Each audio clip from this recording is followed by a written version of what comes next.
ما شاء الله. Us gaasii fi gaafachuu ta'e maal? Dubbatiin siin jenne muutii illee godhatiin usii ta'i.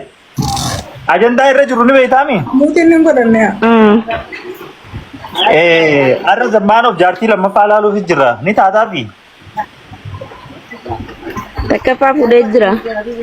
Hin fuune akkuma nama fuudheeti.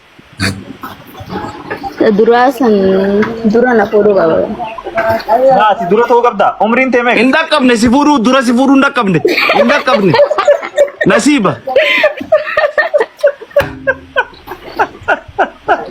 Yaada biraa? Koi, umriin ta'e meeqa durii? Ammoo ayyoon isinii amma fiqqeessite naan jettan kaa. Hin jennu meeqa hin jennu. Ano dursaan Dursaa ki nabaasuu deemu. Dunii hin jennu meeqa? Viidiyoo bani jeen. Koi caalee koi. Viidiyoo isinii boo. Bey. Hai. Hai. Musti yaati si ilaalu jira. Amata meeqa jette dura? Uskoo yaa saabatu fuularraa lallee qarana umrii. Fuularra laaltee karaata? Sadii siyaaf zamaan as bahuudhaaf ookee? Kuma kodhayyoon akka nan namba. Usti yaa kuma shan jenne. San jenne nataacha nukumsa ni buuste. Lakki amma nama gurguddaa jira jala saadiqee faa jira tujjaara jira. Dunii Dursaa faa jira. eessa qotteso? Kottu gaafee. Lafatti hin jira. Asuu maaliif jirtu? Hani lakkoofsa takka jeetu maal ishee taa'u jiru. Gidduun hidhii waa dibaddu ati siidhiin si goggoyte tunis maal godhe? Eenyu baan? Eenyu waan ta'u? Miyyoo duniyaa. Asuutti hin dabrin jeeti. Ijanatti hin babaasin dibaddu ejjidduun. Ati iyyi deebiiru malama eessa feessa waa agartiin jaara amma miti yoo raamaan finna isiin viidiyoo as bahu jirti. Irraa hafixu kaya galchise irraa hafixu maaltu naan geel? Afaan baalagee ni beekta duraanooti. Asbaatu beekaa. Dunii turtee bara. Dhufee kan. Ay haga shaawara seentee diddibattu teenye seena dalagaan qabnu nuti. Usti yaa lammaffaadha arsiitu maali? Yoo tokkoffaa ta'uu malti. Anin jarjara giseen deemu karas eeguun danda'u akka ishiin diddibattuu gabbuusi hin danda'u. Koi. Unoo si dhufte. Maasha Allah.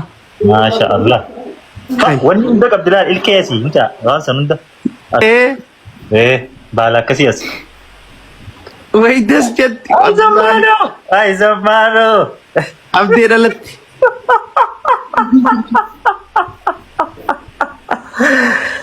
Baga gammadde zamme. Mee yeroo takka congratulation jaate jala barreessaa namni 700 ho'i. Congratulation zamme jaajaan. Please. Baga gammadde nama kibsaa safu. Baga gammadde jaan. So umriin ishii meeqa si fakkaatti bulan? Yoomin argee sirritti. Yoomin arkeen maali? Ilkeen atuma umriin. Ilkeen hanjaasa kun. Egaa as laalii beeki gaa nama. Wey. Qoy gadura viidiyoo kana tarta. Tarta kabanadhu bakka. Nallaalle. Congratulations akka jiran. Aya zamme hani fi ishii kamtu caala?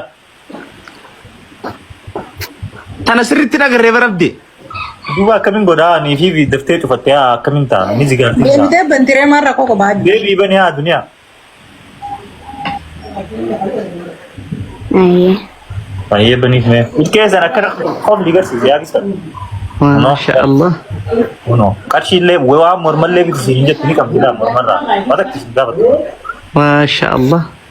Yaa uno laa ilkee ishii laa gartee? Qoflaan naateen. Qofla qofa akkamitti fuudhuu danda'a? Abdee gista kan uummata kanaan taphataaf godhaa jimmee osoo dhagaafaa tasaa. Aya mee nan qaabbachiisin akkuma 200 galcha taaptaabii kana mee namni 800. Fuula jaartuu kana taa godha akkuma 300 galcha taa dafaa gaa. Awar bi jaza isin yaa qabal warra tiktok na gootan kun was gubbataa tab. Maal jechuun nu qaqqabu jira isaanuma ennee lafa gannu na itee hotteliyoon tanaa sababa. Yaa wallahi gannu na qaqqabu. Yaa so seenaati waan ishiin amma jette san godha dafaa gaa. Mee godhutti hin jirtan yaa haya 1929 Ingilandis mara kamu. daba 1930 haya daba godha Zamanuun viidiyoo baratu akkuma godhan malee. okay daba ga 1930 1932 1200 bada daba